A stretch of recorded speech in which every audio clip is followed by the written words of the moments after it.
La conscience prophétique qu'a le Fils de l'homme d'être le serviteur souffrant, promis à la résurrection, domine de toute sa grandeur dans les scènes préfiguratrices de son destin. Clairement dévoilée, elle devient la clé de tous les récits évangéliques. Après les deux multiplications des pains, le récit évangélique des évangiles synoptiques est dominé par les trois grandes annonces prophétiques de la mort et de la résurrection. La première prophétie dont Marc et Matthieu soulignent la nouveauté par la forme, il commença de leur enseigner, se place immédiatement, dont après la confession de Pierre à Césarée de Philippe, Marc 8, 31-32, Matthieu 16, 21-22, Luc 9, 22. Il commença de leur enseigner que le Fils de l'homme devait beaucoup souffrir, être rejeté par les anciens, les grands prêtres et les scribes, être mis à mort, et après 3 jours ressuscité.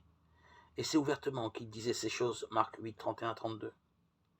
La deuxième annonce, Marc 9, 31, Matthieu 17, 22, 23, Luc 9, 44, suit dans les 3 synoptiques la transfiguration et la guérison d'un enfant épileptique.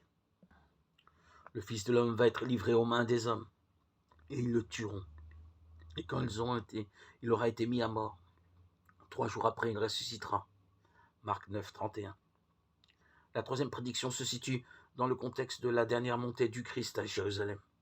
Marc 10, 32, 34. Matthieu 20, 17, 19. Ils étaient en route montant à Jérusalem et Jésus marchait devant eux. Et ils étaient dans la stupeur et ceux qui suivaient étaient effrayés. Marc 10, 32, 34.